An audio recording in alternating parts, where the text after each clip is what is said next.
Within this passage, there are two words you may be unfamiliar with, as I was before reading this passage for the first time earlier this week. Peniel and Penuel come from the verb pana, to turn, and el, God. The same night, Jacob got up and took his 2 wives, his 2 maids, and his 11 children, and crossed the ford of the Jabbok. He took them and sent them across the stream, and likewise everything he had. Jacob was left alone, and a man wrestled with him until daybreak. When the man saw that he did not prevail against Jacob, he struck Jacob on the hip socket, and Jacob's hip was put out of joint as he wrestled with him. Then he said, "Let me go, for the day is breaking." But Jacob said, "I will not let you go unless you bless me." So he said to Jacob, "What is your name?" And Jacob said, "Jacob." Then the man said, "You shall no longer be called Jacob, but Israel, for you have striven with God and with humans, and have prevailed." Then Jacob asked him, "Please tell me your name." But he said, "Why is it that you ask my name?" And there he blessed him. So Jacob called the place Peniel, saying, "For I have seen God face to face, and yet my life is preserved." The sun rose upon him as he passed Penuel, limping because of his hip. Therefore, to this day, the Israelites do not eat the thigh muscle that is on the hip socket, because he struck Jacob on the hip socket at the thigh muscle.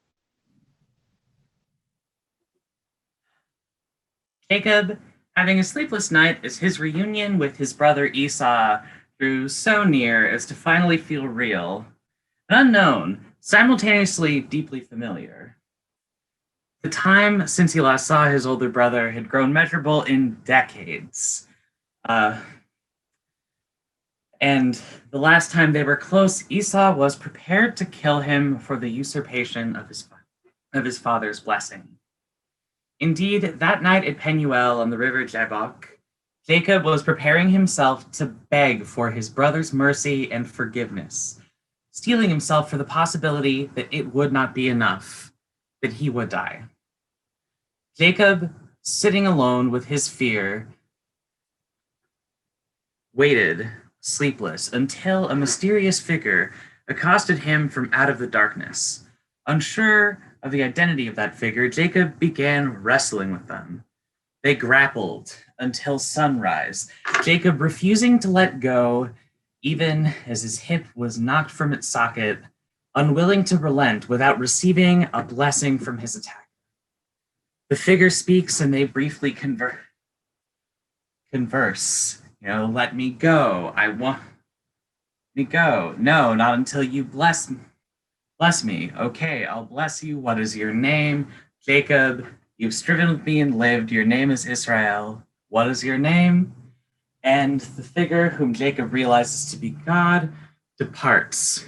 Jacob understands. He had wrestled with God, had seen God's face, and received God's blessing. And he lives to tell the tale, looking at first probably quite similar to how he had the night before he departs this place, now called Peniel. Yet a different man, not just from the limp in his leg provided by the possibly poetically exaggerated injury to his hip, but rather different in vocation and in name. Having striven with God, he is now Israel, or Israel. God strives, or he who wrestles with God, as I've often heard it.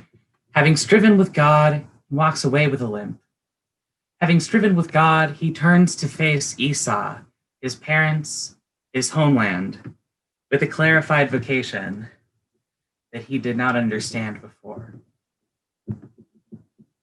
In his footnotes to the book of Genesis in the New Interpreter's Bible, biblical scholar Theodore Hebert describes interpretations of this passage, which include readings as an initiation or rite of passage, as a test of fitness for future responsibilities, as an inner struggle that leads to a transformed self, and as a direct encounter with God.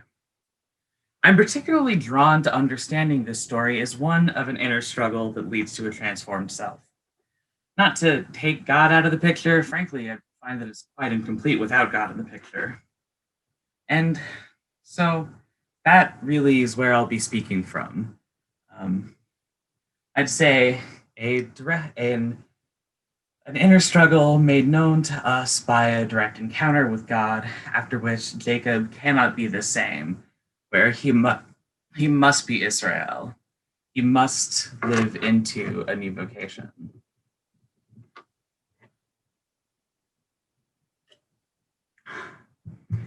I feel a particular intimacy with this passage from Genesis 32. It truly touches some of my core experiences and memories. Like Jacob, I have encountered a mysterious presence that I would only fully understand later to be that of God. Like Jacob, on the eve of a reunion with Esau, I fearfully anticipated what the future would bring for my relationships with my family, my friends, my elders, my peers, those who have ever looked up to me or helped me in their hearts in any way due to something I was bearing alone and had to reveal to them.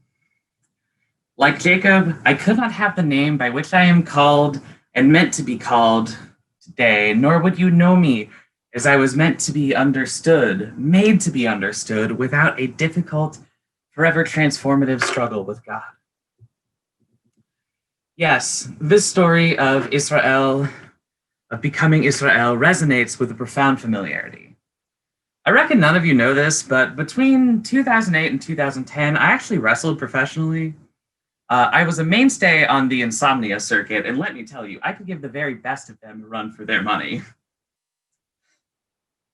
No, not really, not literally, but boy, did I spend years and years of difficult nights approaching one fundamental question of myself through different means, looking for certainty and affirmation in something I already knew, really, or looking for a way out, or just hoping against hope that the future would unfold better than my fearful imaginings. Hoping against hope, grappling with God. I do not often disclose this, not out of a sense of shame, but purely more from a sense of fear. But I am a transgender woman. My formations, personal and spiritual, would be profoundly different were this not the case. I even believe that my experience of discernment toward the vocation I now follow would be quite different had this been otherwise. As through my trans experience, I had already gone through a long process of discerning the gender identity I am called to inhabit, the name I am to be called, and how I would come to express that fundamental truth of myself before discerning a call to ministry. In the self-revelation of my transgender identity as an undeniable feature of my person, in slowly unveiling that truth to those around me, in the equally painful and fulfilling, difficult and life-affirming process of transition, I arose and answered a vocation of God, to live authentically as I was, as I am created. It was a fearful experience. In many ways, it still is. I mean, for years, I would never have imagined myself as a preacher, much less talking about this, particularly in a sermon. For a long time, I entertained probably many of the same fearful fantasies as Israel did on that night in which he encountered God. I feared rejection by my family, even those whom I hadn't seen in a long time. It could have numbered decades, given the time frame. I mean, I'd only lived little over a decade to a decade and a half. You know, given different parts of this timeline, my illustrious career, as you recall me describing, and yet I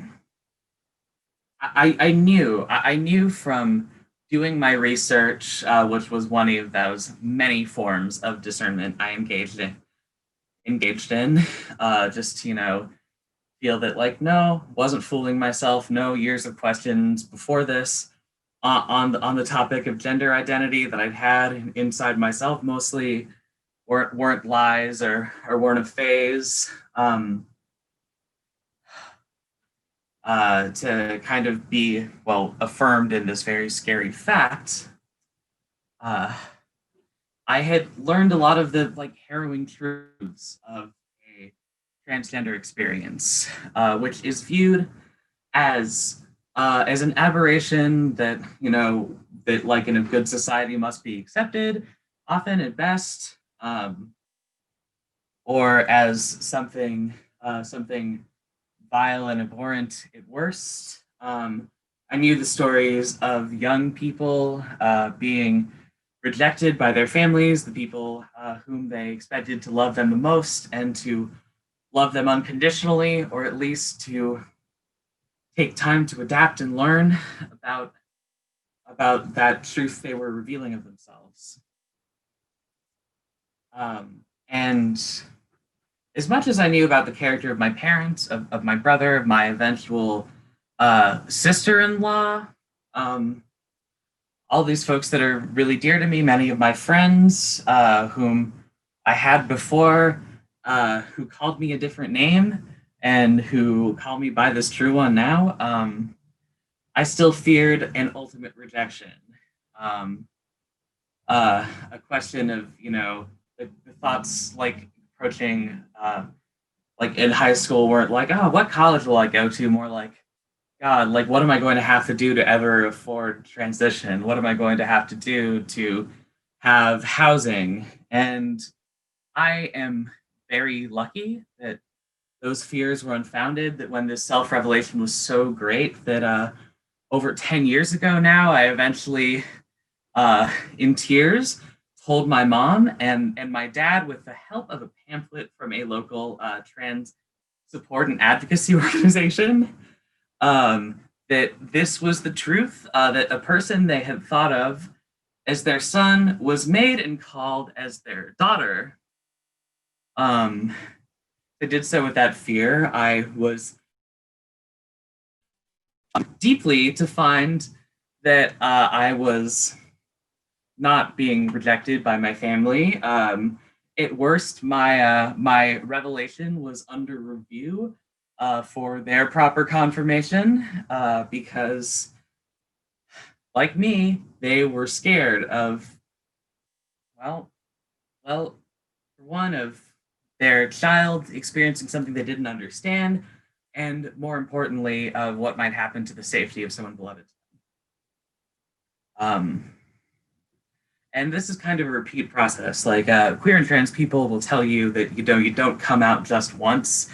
That it's a lot of different revelations in different contexts that have their own set of fears, their own set of possible affirmations and rejections, and that it's not a simple process. Indeed, it really was an instance of professionally and devotedly grappling with the Holy Spirit, each through many sleepless nights, to get to that point of ever approaching this authentic realization of myself, this kind of like pre-vocation, this like vocation of person that prefigured the vocation I would have in like living into who I'm created to be. So, as my AP Lit teacher, Mr. Roberts, Mark Roberts, often had us ask as we wrote papers on pieces of American and world literature, so what, who cares? Am I telling you to go forth and proclaim that Genesis chapter 32, verses 22 through 32, reveals that Israel, one of the great patriarchs of the Jewish faith, was a disabled trans man, Yas King, and so forth? No. Although a thoughtful and faithful exegete could do something truly spectacular with that line of inquiry, that's not where I'm going. Rather, on this Sunday, 2 days after Transgender Day of Remembrance, a day on which we speak the names of our transgender kinfolk whose divinely ordained expressions of their gender, of their authentic creation, were denied and taken away through acts of hateful, inhumane violence over this past year. As we remember lives and human beings and names who may otherwise be forgotten, that I think this story of renaming and renaming by God themselves speaks volumes of what the church needs to do in light of this remembrance. There's current conversation in the trans and broader gender expansive community to hope that Transgender Day of Remembrance is also Transgender Day of Resilience, that those of us afflicted with fear or tangible violence or other forms of privation will one day know peace, will one day no longer have disproportionate and shocking volume of murders that we know of, that trans lives may be so human that our deaths are part of the fabric of that broader inevitability of all life, that there may be full acceptance as we are called to be by the world that we inhabit. And I believe that what we should take away from this passage, from this ancient story, is that the church, that God's people, must not merely accept or tolerate trans people in their presence, but must preach and proclaim that to be trans or non-binary, otherwise gender expansive, to be gay or lesbian or bisexual, to be anything in gender and sexual orientation that is considered deviant and that the church often preaches as deviant is more than just acceptable, but that it is divinely ordained, that it is a part of the human fabric, that we would be a lesser creation without. So, wherever you may find a gender expansive or queer identified person in your life, affirm them and affirm them in this way. Affirm them beyond tolerance and affirm them with love beyond fear. Because I pray that one day the work of remembering trans dead will not be something exceptional, that special remembrance for awful violence will be obsolete, that we may fully live together into the many vocations God has called us and the many expressions of that divine ordination. Amen.